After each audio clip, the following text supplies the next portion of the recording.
एक सुंदर गांव में एक बुद्धिमान नारी रहती थी। उसका नाम था लीला। वह गांव की सभी समस्याओं का समाधान निकालती थी और लोगों की मदद करती थी। गांव के लोग उसे बहुत सम्मान देते थे। एक दिन गांव में एक प्रसिद्ध ऋषि आए। उनका नाम था आनंद। ऋषि ने गांव में शांति और प्रसन्नता देखकर लीला की प्रशंसा की। उन्होंने कहा, हे लीला, तुमने इस गांव को बहुत खुशहाल बनाया है। तुम्हारी बुद्धि और करुणा से लोग बहुत लाभान्वित हुए हैं। लीला ने विनम्रता से कहा, महात्मा, यह मेरा कोई विशेष गुण नहीं है। मैंने भी जीवन में बहुत संघर्ष किया है। मैंने देखा है कि दुख और सुख जीवन का हिस्सा है। हमें इन दोनों का सामना करने की शक्ति होनी चाहिए। ऋषि ने कहा, तुम्हारी बात सही है, लीला।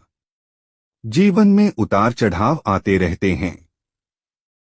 महत्वपूर्ण यह है कि हम इन परिस्थितियों से कैसे निपटते हैं।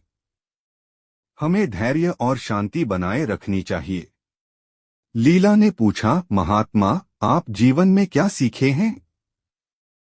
ऋषि ने मुस्कुराते हुए कहा, मैंने सीखा है कि क्रोध और लोभ मन को अंधा बना देते हैं। हमें इनसे दूर रहना चाहिए।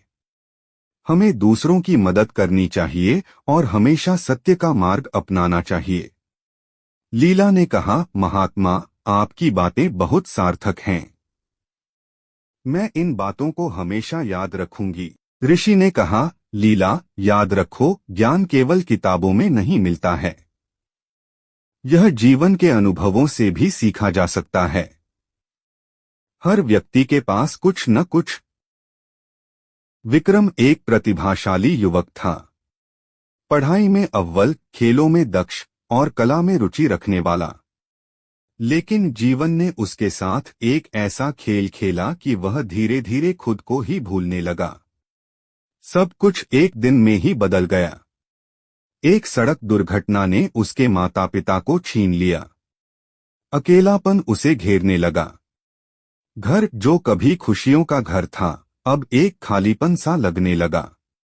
दोस्तों के साथ खेलने का मन नहीं करता था। पढ़ाई में मन नहीं लगता था। दुनिया से कटने लगा। दिन भर अपने कमरे में बंद रहता। खिड़की से बाहर झांकता, लेकिन दुनिया धुंधली सी दिखती। लोग आते जाते, हंसते खेलते, लेकिन उसके लिए सब कुछ बेजान सा लगता। खाने पीने में भी रुचि नहीं रही। शरीर दुर्बल